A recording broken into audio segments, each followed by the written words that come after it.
GoForThe2.com in with the Week 7 college football predictions. Let's jump right into it. Some great games on tap. It starts in the SEC West.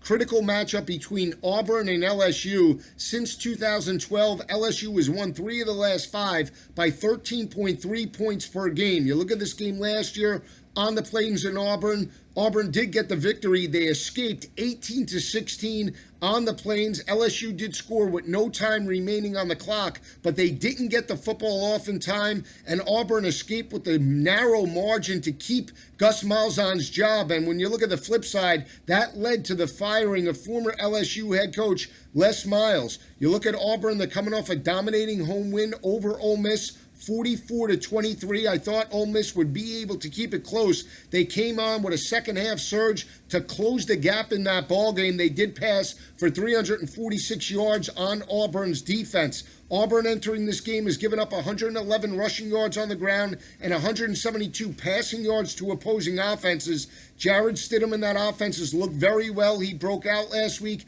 They passed and rushed for over 200 yards against Ole Miss's defense. They now go on the road to face LSU. This is an LSU team that got a gutty road win over Florida in the Swamp, 17-16. They pounded the rock for 216 yards on the Gators' defense. Defense played very well in the second half as well, shutting down Florida's offense in the fourth quarter. Now they come back home. This is a rivalry game. All eyes are on Auburn, but you look at Auburn's victories this season. Outside that close loss to Clemson, a lot of people think Auburn's an elite team. They beat up on Georgia Southern. They beat Mercer. They beat Missouri. They beat Ole Miss and Mississippi State. Those teams are a combined 10-13 overall entering week number 7, or 434 winning percentage. You look at the flip side with LSU. They pounded the rock last week. Offensive line looked very well. Entering this ball game, LSU's averaging 196 rushing yards per game and 201 passing yards per game.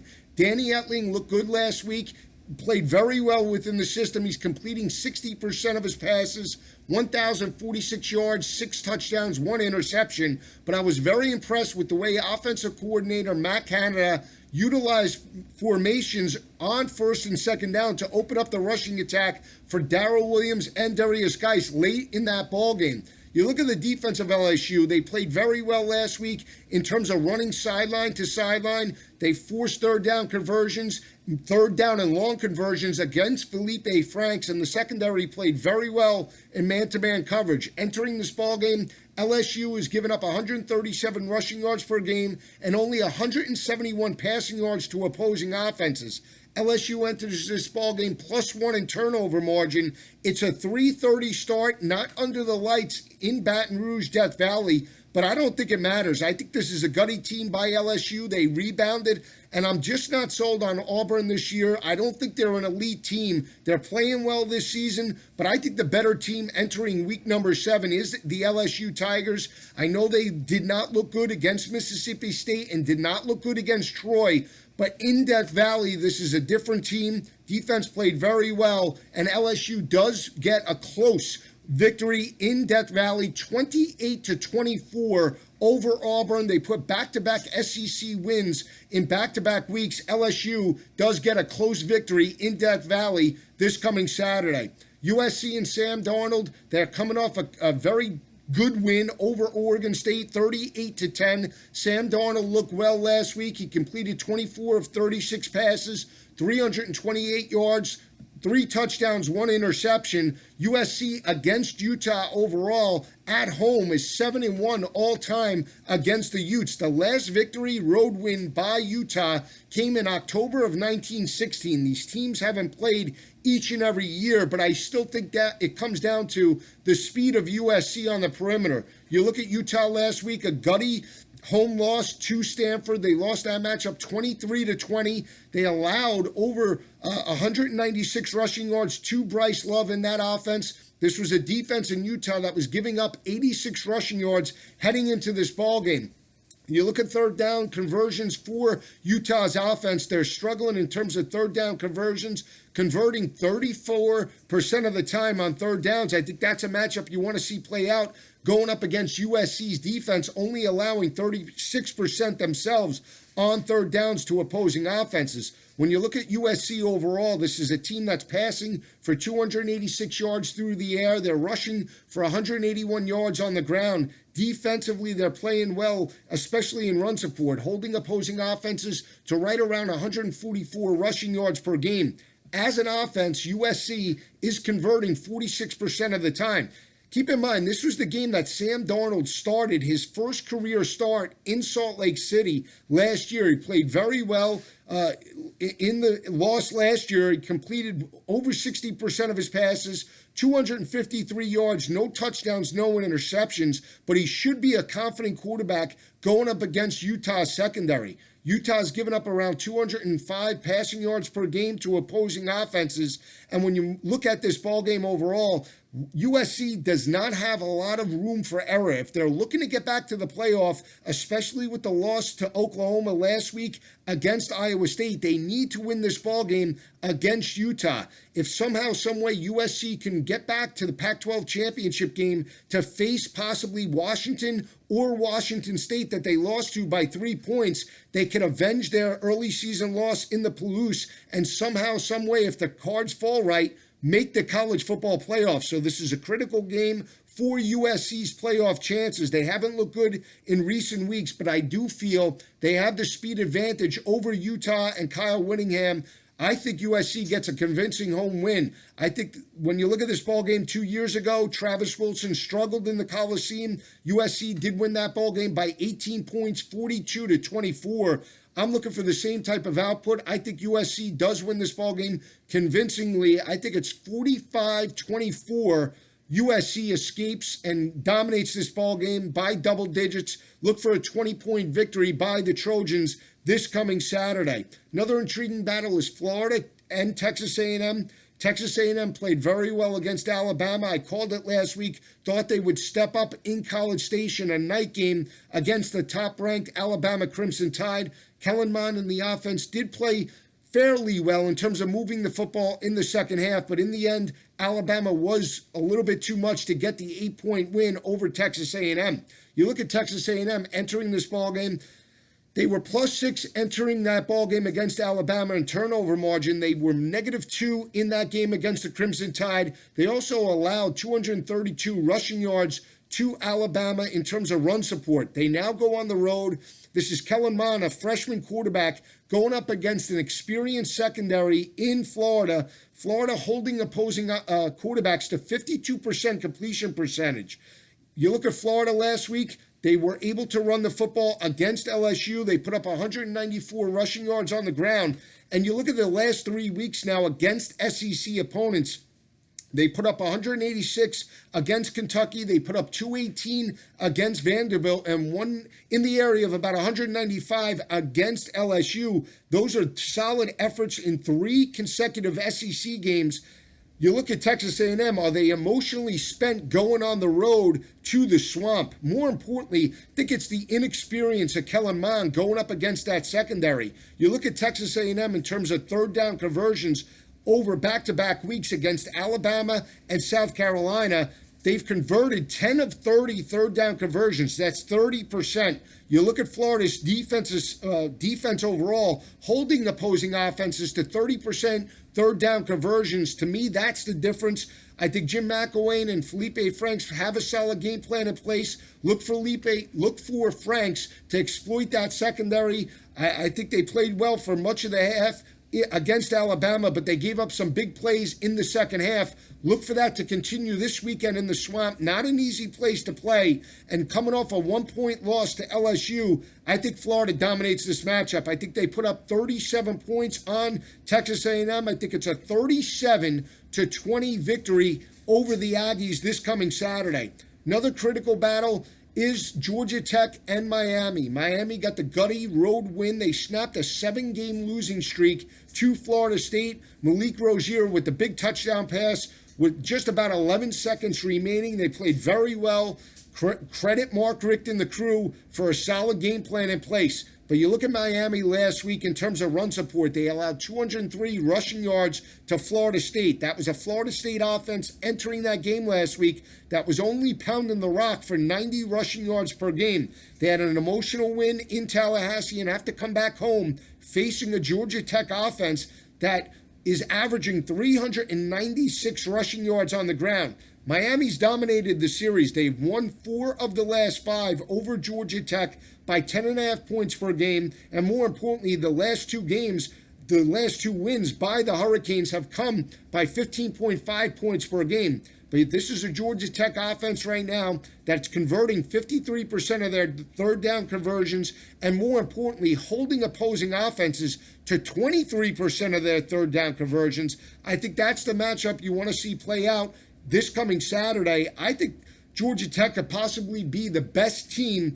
in the Coastal Division. I picked them at the start of the year. I'm not backing down now. You look at Georgia Tech's defense, they're giving up 101 rushing yards per game, and more importantly, 158 passing yards to opposing offenses. If you watch this ball game play out last year in Bobby Dodd Stadium, Justin Thomas had some critical fumbles within their own 30-yard line that allowed Miami to score off of turnovers, and that's why they were able to dominate the matchup. Mark Walton is lost for the season for Miami. I think that's a cause of concern as well for the Hurricanes. I see a letdown here. I think Georgia Tech is able to run the football. They pull off the upset. It's a major contrast in styles, but I'm going with the better rushing attack of Georgia Tech. If they can run the football early and score first on Miami, could be a very long day. Look for a low-scoring game. 21-17, Georgia Tech gets the upset win over the Hurricanes this coming Saturday. Another intriguing battle is Boston College and Louisville. Louisville dominated this matchup last year, 52-7 in Chestnut Hill. Lamar Jackson had a huge day. You're looking at Louisville overall. They're coming off a disappointing Thursday night loss to NC State. They lost that ball game 39-25. Even though Lamar Jackson played very well, they're sitting at 4-2 overall. Their ACC title hopes are thrown out the window for the most part. Their playoff hopes are thrown out the window for the most part. You look at this team last year, they had title expectations, but as the season wore on and they lost ball games, they folded in terms of as a team. They didn't look emotionally involved later in the season. I look for the same type of effort here for Louisville. Not a lot to play for. It is homecoming. They do have a speed advantage, but I'm not sold by the psyche of the Cardinals entering this ball game. And you look at Boston College overall. Again, I think they're coming in. They're sitting at 2-3, looking to become bowl eligible. But this is a defense that's played very well. Last week, they did record 5 total sacks against Josh Jackson and Virginia Tech. They were able to run the football for 153 rushing yards on the ground. They're only giving up 182 passing yards in terms of secondary and have played very well against the better teams on their schedule. You look at 2 explosive offenses in terms of Notre Dame and Clemson with Kelly Bryant, Brandon Wimbush and Kelly Bryant in terms of passing offense. Notre Dame only passed for 96 passing yards in that victory, and Clemson only passed for 140 yards in that ballgame as well. You look at back-to-back weeks in terms of run support, they only gave up 116 rushing yards to Central Michigan and only 109 to Virginia Tech last week. So they're playing better in terms of run support. I look for that to carry through this coming weekend for Boston College. They're going to have to run the football. I think they're able to do it. I think Louisville wins, but I think it's a very close ball game.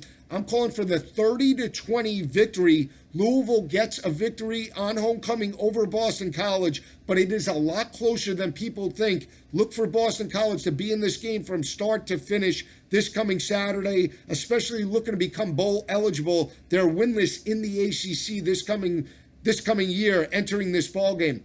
Another intriguing battle is Tennessee, South Carolina. I was wrong on South Carolina last week. Credit Will Muschamp and that crew for a dominating 48-22 victory in Columbia over Austin Allen and Arkansas. They did not look well. They rushed for 153 yards on the ground last week against an Arkansas team that was only giving up 142 rushing yards per game. More importantly, South Carolina last week entered that ball game against Arkansas only rushing for 84 rushing yards on the ground. They dominated from an offensive line perspective against a bigger defensive front seven in Arkansas. So credit Will Muschamp and the offensive staff. They were able to create turnovers, 3 turnovers that they were able to score off of that led to points and, more importantly, led to really opening up that game from the second half. It was a 17-10 ball game at halftime for South Carolina, and they really just ran away with it. They now go on the road.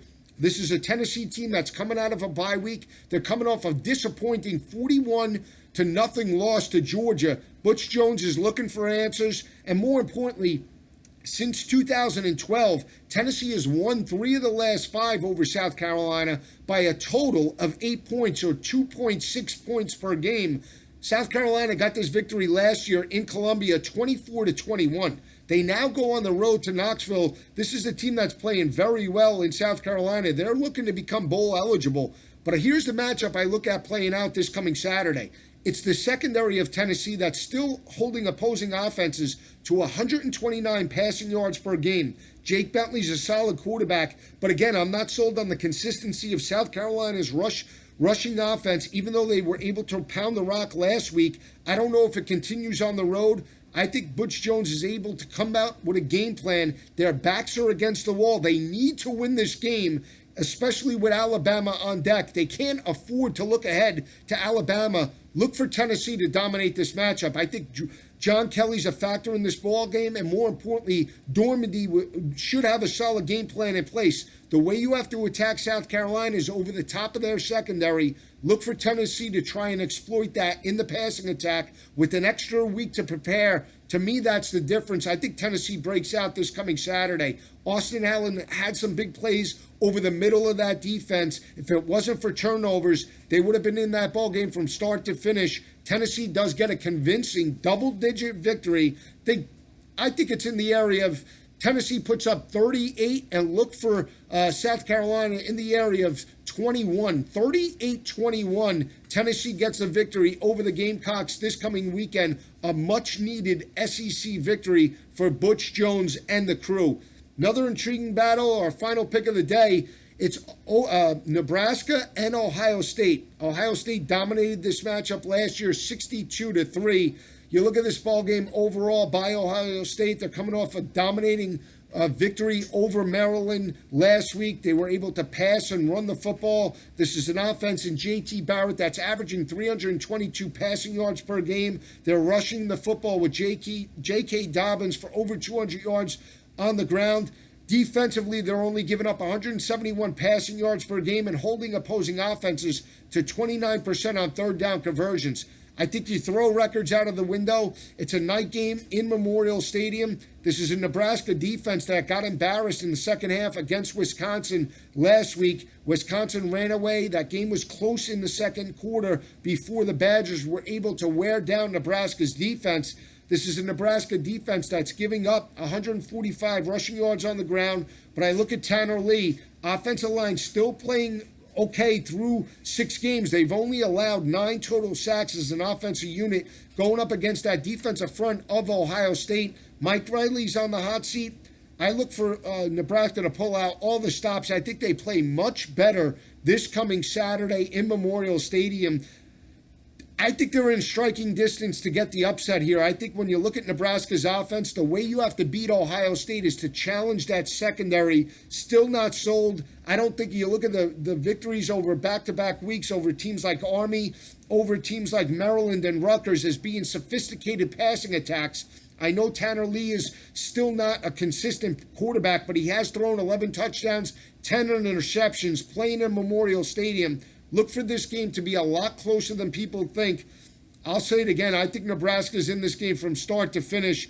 I'll call for the upset. Nebraska 34, Ohio State 30.